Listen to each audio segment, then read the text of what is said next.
Welcome back, viewers. You're watching WION World is One. This is World DNA, the show that gets you ahead of the rest. I'm Shivan Chandra. And I'm Jyotsna Kumar. And on the show today, Donald Trump has said that he is very angry at Russian President Vladimir Putin after weeks of attempting to negotiate a ceasefire in Ukraine.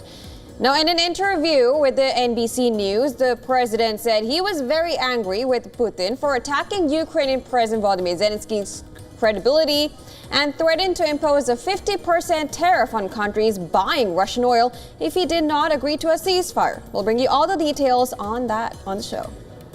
Also, in his first remarks, since Iran rejected direct negotiations with Washington, Trump has threatened Iran with bombing and secondary tariffs if Iran did not come to an agreement with Washington over its nuclear program. What happens next? We will be discussing that in detail right here on World DNA. Let's start with the headlines.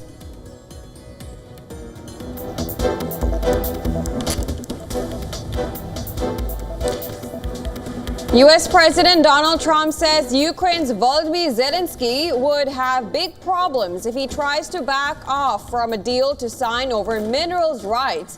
This as Russia says it has begun talks with U.S. on a possible deal for its rare earth minerals.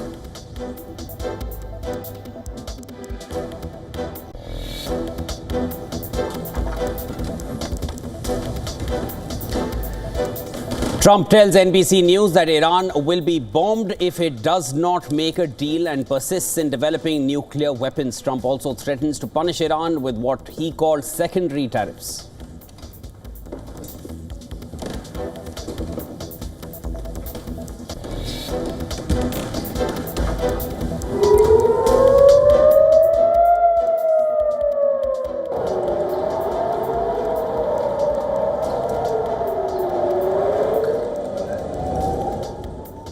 Houthis claim they targeted Israel's Ben Gurion airport with a ballistic missile successfully.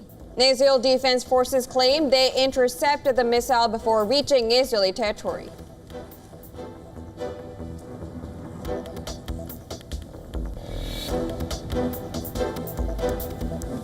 Greenland's Prime Minister responds to Trump's intentions to annex the territory, says US will not acquire Greenland. We will shape our own future.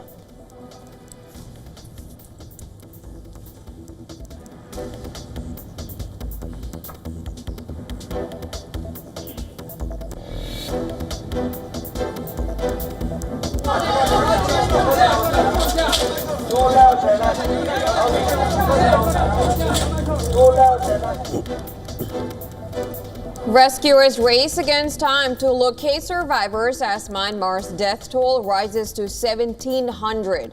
Aftershocks keep survivors on the edge.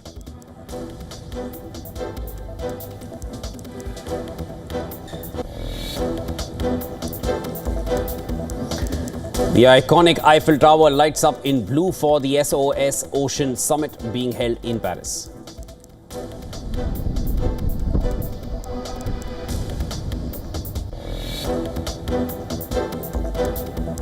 Asian markets tumble with Japan's Nikkei down over 4% as concerns grow over President Trump's new tariffs set to be announced this week, triggering widespread sell-offs across the region.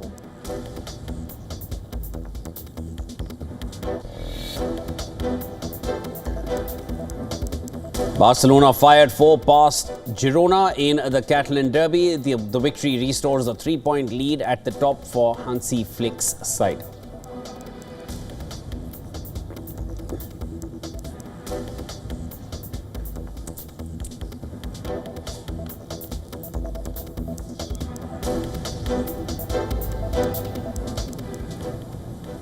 Now, top story on World DNA. President Donald Trump has warned that Iran will be bombed, and that is if it continues to develop nuclear weapons. Speaking to NBC News, Trump urged Iran to make a deal soon or face consequences. And it was unclear whether Trump has threatened bombing by US planes alone or perhaps in an operation coordinated with Israel. Now, President Trump added that the US officials are in talks with Iranian counterparts, but he didn't give details about the nature of the talks. Trump's comments came after Iranian President Masoud Pezeshkian said that Tehran has rejected direct talks with the US but is always open for indirect talks.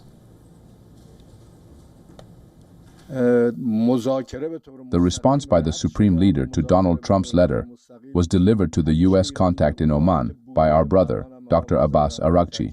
In that response, direct negotiations have been rejected, but regarding indirect talks, Iran has always been involved in such talks, and the Supreme Leader has emphasized that indirect talks can still continue.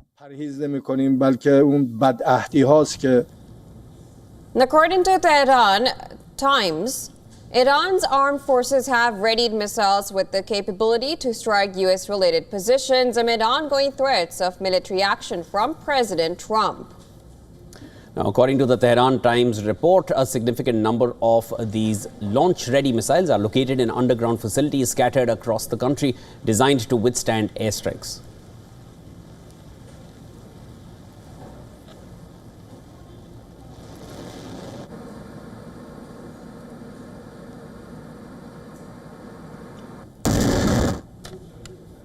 And to discuss more, we have with us Colonel David B. Desroches, who is a professor at the Near East South Asia Center for Strategic Studies, National Defense University, and former Deputy Director for Peacekeeping in the Office of the Secretary of Defense. He's joining us from Washington, D.C. It's always a pleasure to have you. Thank you. Right. So now Iran has rejected direct negotiations with the U.S. in response to Trump's letter. Trump has responded saying he's going to bomb Tehran. Does this look like, is there open doors for indirect talks or a wider conflict? Well, there's a little bit of subtlety there. Trump didn't say he was going to bomb Iran. Trump said Iran will be bombed. So there's a possibility that he was referring to unilateral Israeli action. There's a possibility that he's saying, look, this is just unacceptable. And if you're going down this road, some future American president may choose to take this action.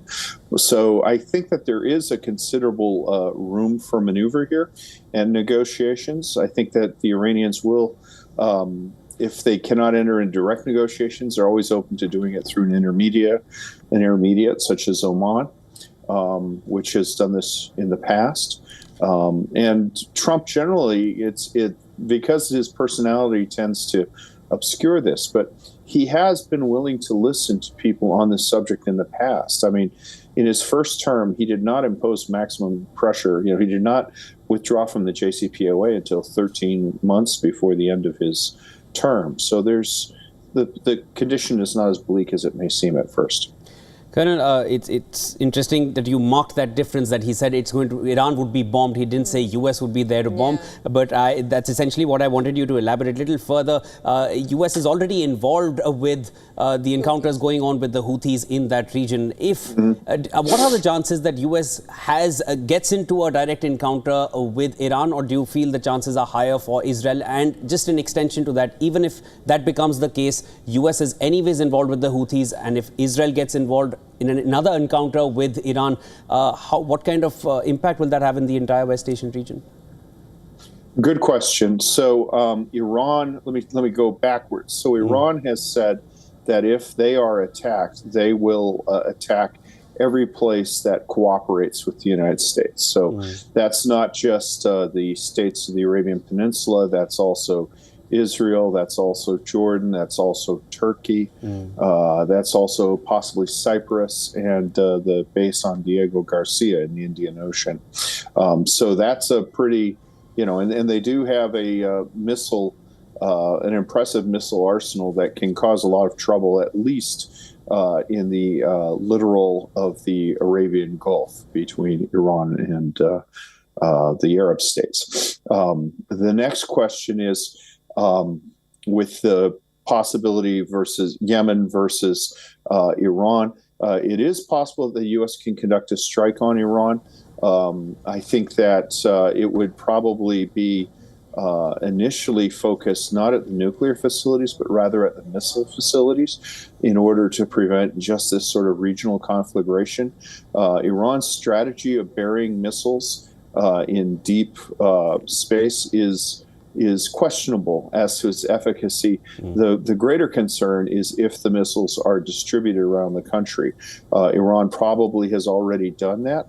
The underground facilities are relatively easy to put out of action for a short period of time, because all you have to do is just rubble the entryways around it. And of course, if you do what the Israeli forces did to the Syrian Hezbollah facility at Masyaf about 7 months ago. You can land forces, seal it off, and once you get inside, everything can be blown up pretty easily. The final question is about the nuclear issue and the Houthis. Yes. The role of Houthis. I'm sorry, this is so long, but you gave me 3 questions. No, go ahead first. That is something we were going to come for nuclear, of course. Yeah. Well, let me do the Houthis in Iran. So the Trump administration seems to regard the Houthis as a wholly owned subsidiary of Iran. So they think that if they're attacking the Houthis, they're attacking Iranian interests. And they think that if Iran wants the Houthis to stop, the Houthis will stop. And Trump has said as much. He said that basically we consider this to be Iranian. I think that that's probably simplifying it a little bit, but it is true that the Houthis don't have the capability to launch the attacks they've had without Iranian support. All right. Colonel David, thank you so much for breaking all of that down for us. And of course, there will be more to discuss going forward. Whether a threat is the way forward to deal with Iran at this point, we'll need to wait and watch. Trump has his own ways of dealing with Iran, as we've seen in the previous term as well. There'll be more to discuss in future. Thank you so much for joining us. Thank you. I appreciate it. All right, well, talking West Asia, Israeli Prime Minister Benjamin Netanyahu says he has offered to let Hamas leaders leave Gaza, but only if the group abandons its arms. Now, speaking at a cabinet meeting, Netanyahu said that once Hamas is gone, Israel would take care of the general security in the Gaza Strip, and it plans to implement US President Trump's voluntary immigration plan. Listen to this. Hamas will lay down its weapons. Its leaders will be allowed to leave. We will ensure general security in the Gaza Strip and allow the implementation of the Trump plan, the voluntary immigration plan. This is the plan. We are not hiding it, and we are ready to discuss it at any time. Amidst mounting criticism over his policies on the return of hostages, Netanyahu said that increased military pressure on Hamas was creating the conditions for the release of hostages. The Israeli cabinet has decided to further intensify this pressure to crush Hamas and bring the hostages home. The military pressure is working. It works because it operates simultaneously. On one hand, it crushes the military and governmental capabilities of Hamas, and on the other hand, it creates the conditions for the release of our hostages. This is exactly what we are doing. Last night, the cabinet convened and decided to intensify the pressure, which was already high, in order to further crush Hamas and create the best possible conditions for the release of our hostages. Netanyahu also warned the Lebanese government, saying that it was responsible for how its territory is used against Israel. Lebanese authorities arrested several suspects in connection with the rockets fired at Israel earlier in the month. Netanyahu's comments came even as the Israeli Security Cabinet approved construction of a Palestinian-only bypass road in the contentious E1 area. The hotly contested E1 area is considered strategically important for the territorial contiguity of a future Palestinian state. The road construction is likely to cut off Palestinian communities from the rest of the West Bank.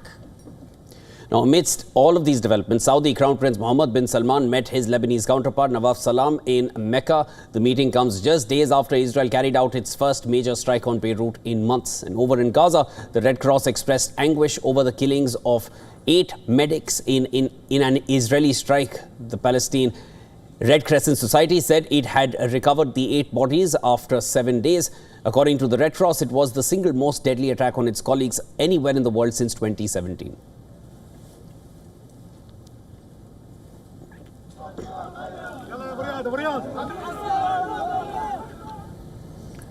And it's for the second year in a row, Eid celebrations were marked by bloodshed and tears for families in the Gaza Strip. These are the scenes that you're going to see on your screen as Gaza's Khan Yunis, where Israeli attacks over the last 24 hours have left hundreds displaced from their homes. Elsewhere, people have been left scrambling for basic necessities. Now, on Sunday, Nasser hospital authorities said an Israeli strike killed at least 16 people, including 9 children and 3 women. Many people at the hospital were left lamenting the loss of their loved ones.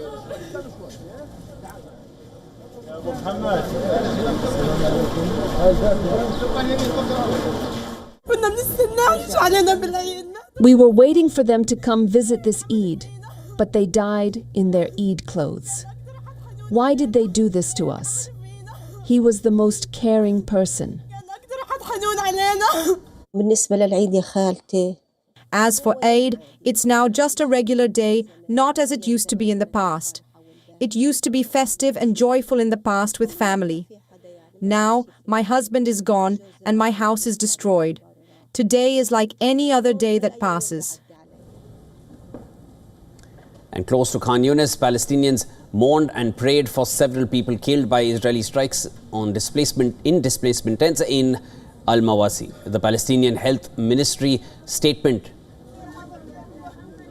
mentioned that women were among those killed in the airstrikes on the tents.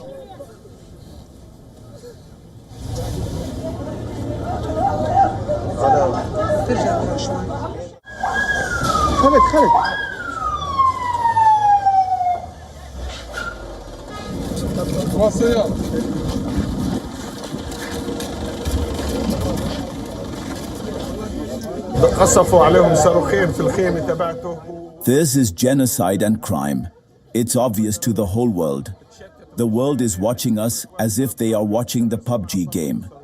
It's obvious they kill children, women, elders. Now here, there were 2 women killed. The world is watching us as if we are a cartoon. God is sufficient and He is the best guardian.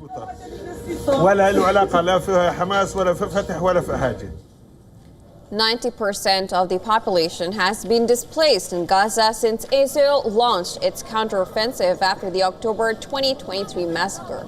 While dozens held prayers in the yard of a demolished school in the southern town of Khan Yunis, most of Gaza's 2 million Palestinians are still struggling to survive.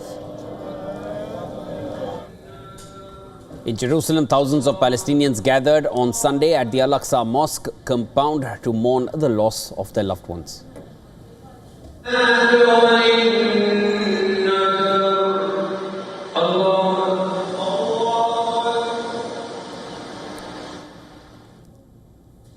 With both Hamas and Israeli Prime Minister making fresh proposals on a potential ceasefire, Palestinians can only hope that Eid will be different next year.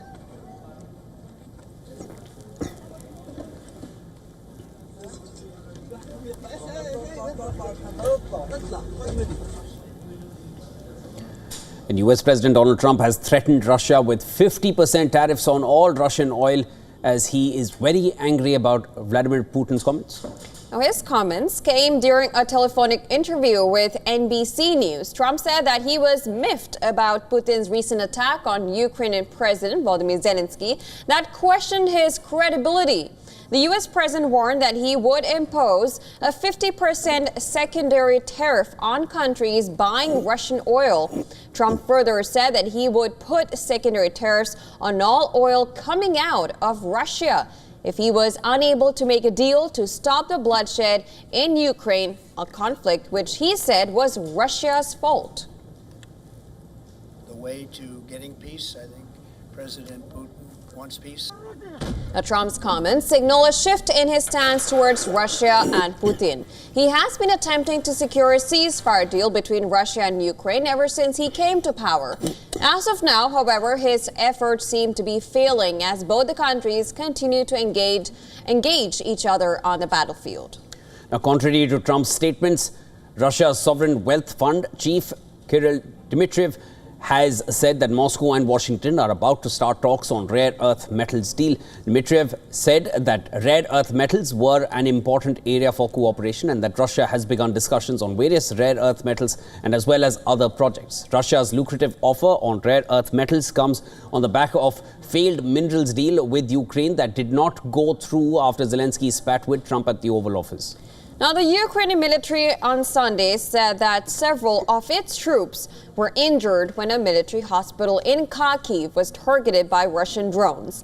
The military's general staff said on the Telegram messaging app that there were injuries among the servicemen undergoing treatment in the medical center.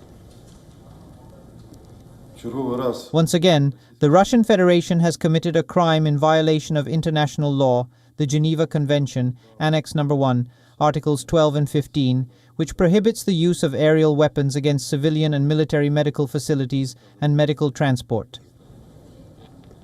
And another global news, Turkish authorities have arrested a Swedish journalist on charges of terrorism and insulting the country's president. Joachim Medin, who was covering the ongoing nationwide protests against the arrest of former Istanbul Mayor İmamoğlu.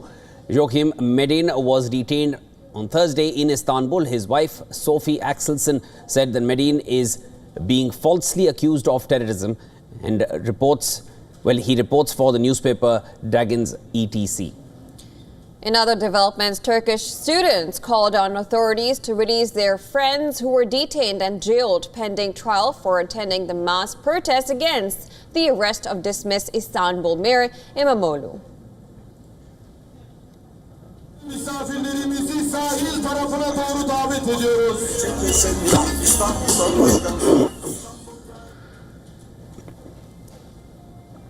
A university student who was amongst thousands of people attending a mass rally on Saturday said his arrested friends had not committed any crime and were only demanding justice. We cannot even raise our voices anywhere, both economically and as a result of the pressures of the government. As a student, if I say the name of my university and department here right now, there is a possibility that I will be detained in the evening. They are all kept in very bad conditions, and they are subjected to very bad treatment. Especially women are subjected to this treatment. I want to make my voice heard wherever I can on this issue.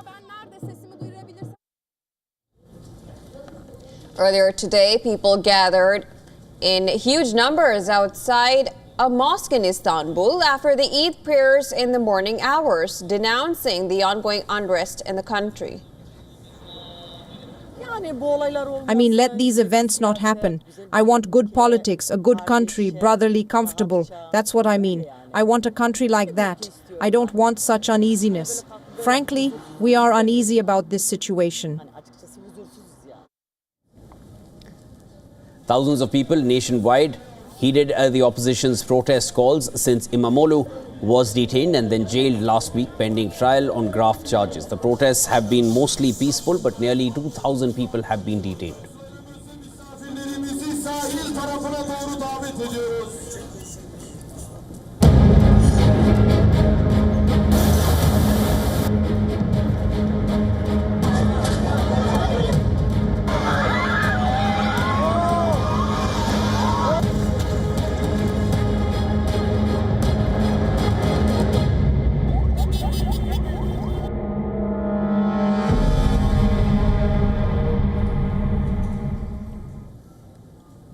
And moving to Myanmar, where residents and rescue workers continue to scour collapsed buildings to search for survivors. This is after aftershocks rattled the devastated country, including the city of Mandalay, which is the second largest city in Myanmar. A massive earthquake of 7.7 magnitude struck the country on the 28th of March. More than 1,700 people are confirmed dead as of now, with the toll expected to only rise further.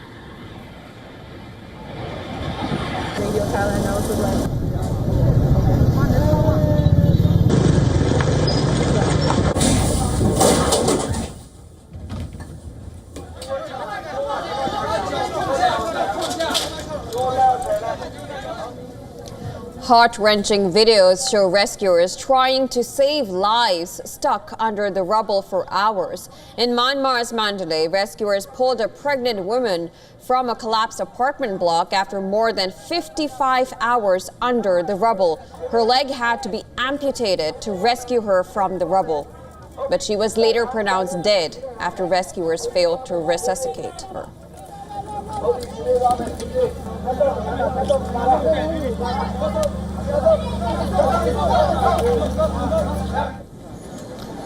Well, those tremors also reached Thailand, causing damage in Bangkok, where tremors of the powerful quake were felt. Rescuers plucked out survivors trapped after an under-construction skyscraper collapsed after the recent earthquake. According to the city authorities, at least 18 people have died in the Thai capital, while more than 30 are injured and 78 are still missing. A team of experts from Israel's army and defense ministry are assisting Thai authorities in the ongoing rescue efforts. The devastating earthquake and its aftershocks has prompted a global relief effort, with the World Health Organization labeling it as a Grade 3 emergency, which is the highest level of activation under its emergency response framework. The WHO has sought $8 million to save lives and prevent disease outbreaks over the next month. India's first relief and rescue detachment of 10 personnel has arrived in Mandalay, and the team has commenced reconnaissance for establishing the field hospital. Russian Ministry of Emergency Situations released images showing a group of rescuers arriving in Myanmar, with the head of the squad saying that Mandalay has been heavily impacted.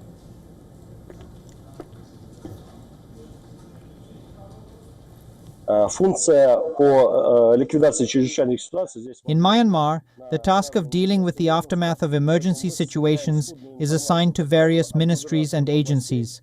So, as a general rule, we gather scarce information from regional governors. As of today, it looks like the city of Mandalay has been the most heavily impacted. That's where the main core of the personnel will be redeployed, including the Air Mobile Hospital Unit.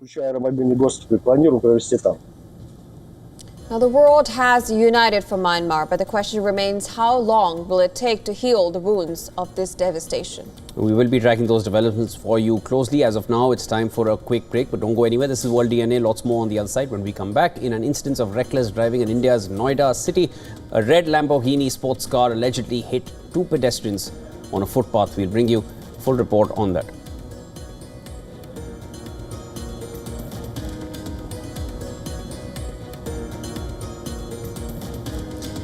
Also on the other side, U.S. President Donald Trump's warning of imposing secondary tariffs on both Russia and Iran could end up having damaging implications for countries like India. We'll get you the latest on that on the other side of World DNA.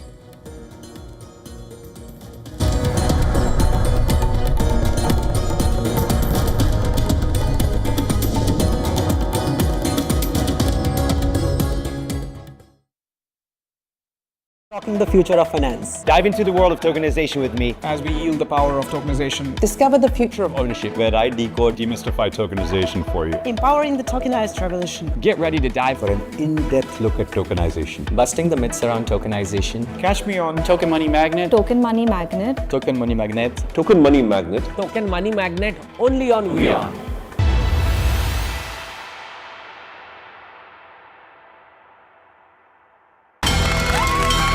From the bustling trading floors of Wall Street to the vibrant exchanges of Asian stock markets, WION breaks it down for you to make sense of what's happening. As we reveal the key factors behind events, strategic battles, and the game-changing business decisions that shape the world. We bring you all of this and more on World Business Watch.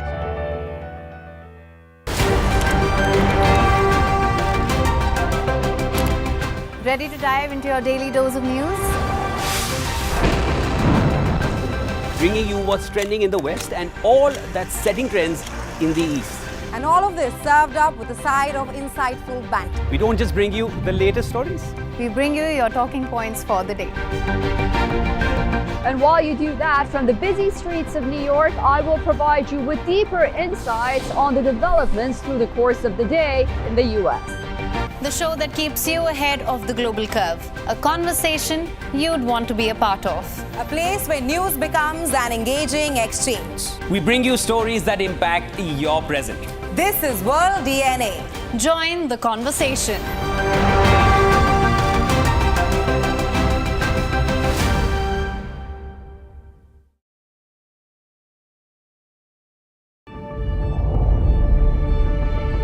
The Earth is sending distress signals. Wildfires, droughts, and melting glaciers. Can we reverse the damage? Explore the harrowing effects of climate change. It's a wake-up call. Global emergency. Climate Tracker on WION World is One.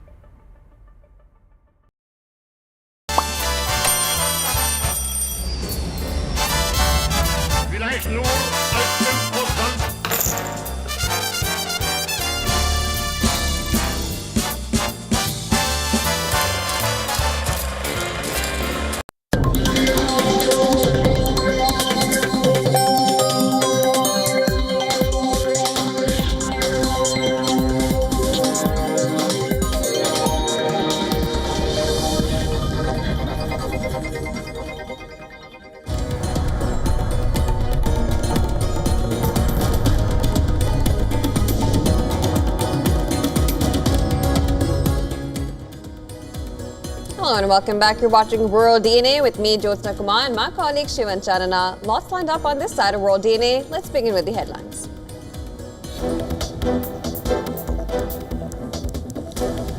US President Trump says Ukraine's Volodymyr Zelensky would have big problems if he tries to back off from a deal to sign over mineral rights. And this as Russia says it has begun talks with US on a possible deal for its rare earth minerals.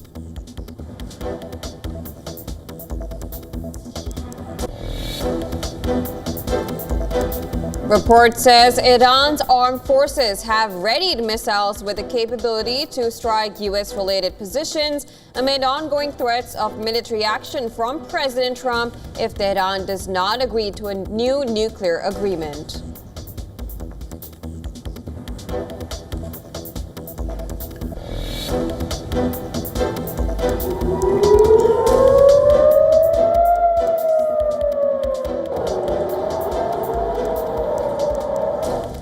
Houthis claim they targeted Israel's Ben Gurion airport with a ballistic missile successfully, but the IDF claim they intercepted that missile before it reached Israeli territory.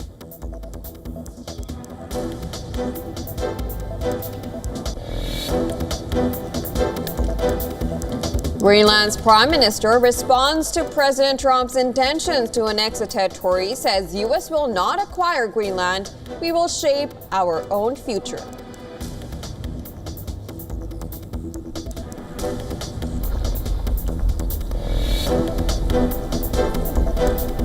Hundreds gather for Eid prayers in Myanmar's Mandalay city near two mosques that were destroyed in Friday's devastating earthquake.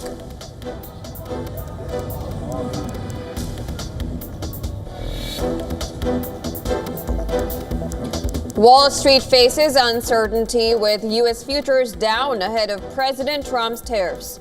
The Dow sank 716 points and major tech stocks saw big losses.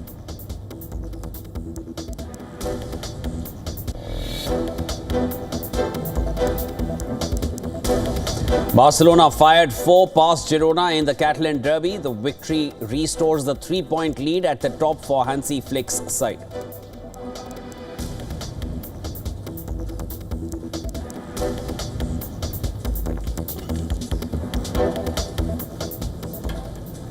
Now, in an instance of reckless driving in India's Noida city, a red Lamborghini sports car allegedly hit 2 pedestrians on a footpath. The incident took place in Noida's sector 94, where the car allegedly hit the pedestrians on the footpath adjacent to an under-construction complex. The video that went viral on social media shows the driver of the car asking in Hindi, "Did anyone die?"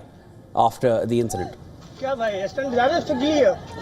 Stand ज्यादा सिगली है कितना आदमी मरा है पता है मर गया इधर तो क्या देख उधर पुलिस को बुलाओ पहले पुलिस को बुलाओ भैया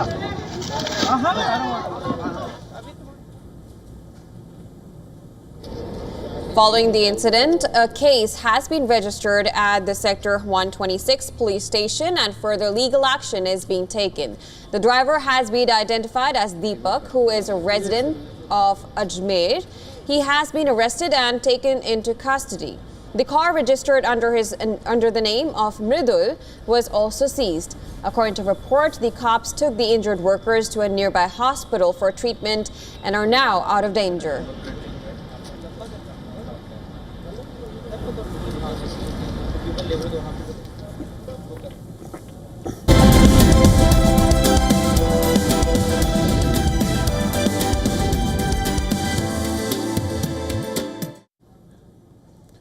Well, Trump has said in his own way that he's really upset with Russian President Vladimir Putin and that he threatened to impose secondary tariffs on Russian oil if a truce with Ukraine is not done. Now, he, in a telephone conversation with NBC News, said if Moscow obstructs his attempts to resolve the conflict in Ukraine, he will slap secondary tariffs within a month on all Russian oil ranging from 25% to 50%. NBC cited Trump saying that he was very angry about Putin's recent statements proposing ways to install new leadership in Ukraine and sideline Zelensky. Referring to Putin's suggestion for a change in leadership in Ukraine, Trump added, "You're not going to have a deal for a long time." Now, since Russia is among the top 3 oil producers in the world, any effort to penalize Russian supplies might significantly impact the oil market, perhaps leading to inflationary pressures. These tariffs come after Trump imposed fresh 25% secondary tariffs on countries buying oil from sanctioned Venezuela. And the latest threat to Russia will add a new layer of complexity to the global oil trade, especially for major importers like India and China. Pressure would be especially felt by both the countries, who have emerged as Russia's primary consumers of barrels since Moscow's full-scale invasion of Ukraine. But Russian crude exports hit a 5-month high in March, and U.S. sanctions on Russia's oil tanker fleet show signs of faltering. As part of Trump's efforts to end the war, the U.S. announced last week that Russia and Ukraine had agreed to a Black Sea truce. And this comes after they accepted a 30-day pause to strikes on energy facilities. While Ukraine has pledged to promptly follow that truce, Kremlin officials have called for the lifting of some sanctions.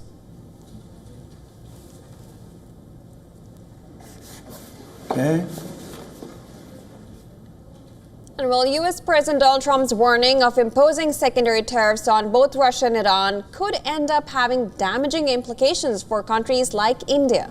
Trump has indicated that if the U.S. imposes these secondary tariffs on Russia and Iran, it would mean that the nations that are buying oil from them will face up to 25 to 50-point U.S. tariffs on their oil. Now, India happens to be the 3rd largest consumer of crude oil in the world. It imports as much as 85% of its crude oil needs. And since the outbreak of Russia-Ukraine conflict, Russia has been the top supplier of crude oil to India. India reportedly purchased fossil fuels worth 205.84 billion euros from Russia from the start of the war till the beginning of March this year. Recent American sanctions on Russia's oil trade have already started to have an impact on India's crude oil imports from Moscow. In his NBC interview, Trump also warned Iran of secondary tariffs if it failed to reach a nuclear deal with Washington.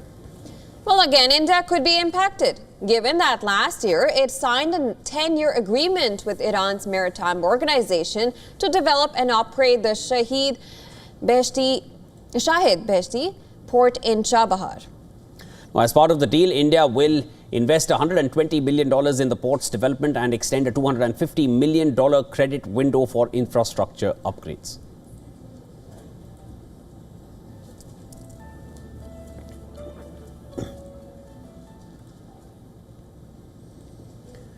Hot inflation and cooling consumer spending are trends that are likely to be intensified by Trump's aggressive moves on tariffs and government spending cuts. Stagflation fears are rising globally and in the U.S. and will constrain the Federal Reserve's ability to cut rates further. Take a look at our next report to give you more details. The new week is going to be hectic. With 25% tariffs announced on foreign steel and aluminium, now extended to 25% levy on autos investors. Look for what else is subject to taxes on Liberation Day. This is when reciprocal tariffs will be announced on countries that have cheated America and will be in addition to the already announced measures. The crux of this issue is that US exports are hit by higher tariffs abroad than the equivalent foreign goods entering America. Reciprocal tariffs. Deal with this, in theory, by matching American tariffs on a product-by-product and country-by-country basis. But that's hideously complicated to do in practice. These reciprocal tariffs could be longer lasting than the measures we've seen so far. The US administration desperately needs the revenue. For that, some tariffs have to end up sticking, and that's more likely to happen for countries with long-running and sizable trade deficits. Global markets have taken the brunt of Trump's tariffs so far. World stocks have started to fall again, and investors are quickly recognizing that Trump is more tolerant of market weakness this time. Stock market weakness still looks like one of the more obvious trigger points for tariff de-escalation. Big tariffs also should mean a stronger dollar. But it was striking how little the surprise announcement of 25% auto tariffs impacted FX markets. Either that says tariffs are basically baked into markets now, or investors don't think they'll last. Higher inflation is clearly bad news for consumers. Unsurprisingly, confidence is falling. But does that weaker sentiment map across to the hard economic data? The Fed is skeptical. American consumers don't like tariffs. For Europe, Trump's trade war is a much bigger deal for the 2025 growth outlook than the increase in defense spending. For emerging market nations, the risk is bigger. So, all eyes are on April 2nd to see what will be announced. Business Bureau, WION World is One. All right, shifting our focus now. The first orbital rocket launched from continental Europe, developed by German startup Isar Aerospace, crashed back to Earth with a powerful explosion just seconds after launching from Norway's Noida spaceport in the Arctic. Take a look at this report.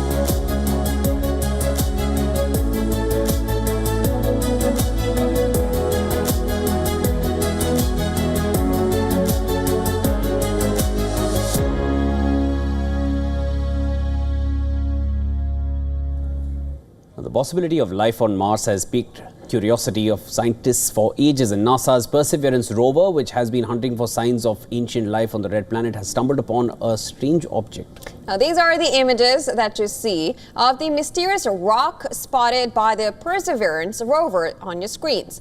It resembles a cluster of hundreds of millimeter-sized spider eggs. Dubbed St. Paul's Bay by the Perseverance team, the rock is lightly dusted with red sand and conspicuously out of place. While some of the spheres look more elongated, elliptical shapes, other poses spherical fragments. Now, scientists are stunned by what geological process could produce these strange shapes. Now, the origin of the rock remains a big mystery. What caused the movement of the rock from its apparent location could reveal insights about Martian geology. The rock may have originated from one of the darker layers of Witch Hazel Hill that scientists have detected from orbit. NASA says a closer study of the Witch Hazel Hill could tell scientists what those darker layers are made of. If they're similar in composition to St. Paul's Bay, it could indicate a layer of volcanic activity, an old meteor strike, the presence of groundwater in the past, or something else entirely. Rocks like St. Paul's Bay give scientists important clues about how the red planet has changed over time. Their formation and transportation reveal complex interactions between water, rock and geological forces on Mars, which can help answer whether the planet could have harbored life in the past. Now, NASA's Mars sample return mission is currently planned for some time in 2030s. It will scoop up these rock samples and return them to Earth for further study. This even as it fuels dreams of Martian colonies and the search for life beyond Earth.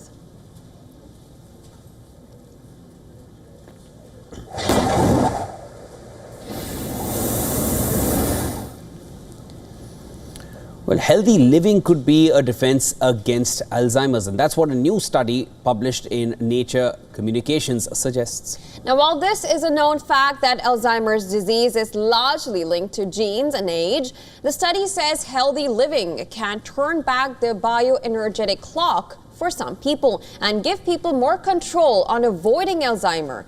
Bioenergetic age is not necessarily the same one's chronological age. Now, bioenergetics is dependent on the transformation of energy in living things. A person's bioenergetic age represents how efficiently a person's cells generate energy. So how one's cells generate energy could well be the key to determine if a person is even at risk of developing Alzheimer's disease, and what is that risk factor. In fact, the study says that healthy living can turn back the bioenergetic clock for some people. Some people can lower their risk without the uncertain side effects of current treatments. And let's break it down for you further. One of the early warning signs of Alzheimer's is that brain cells start losing their ability to produce and use energy efficiently.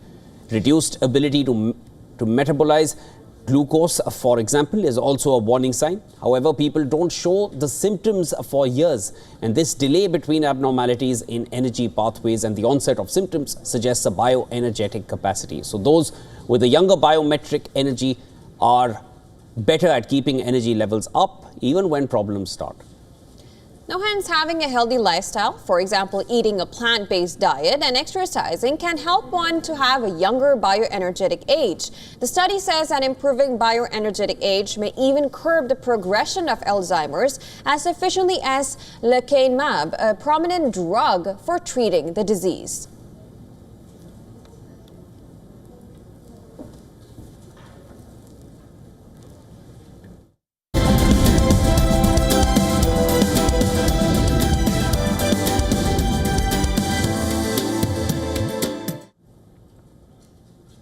Well, Manchester City could still end their dismal campaign with a piece of silverware.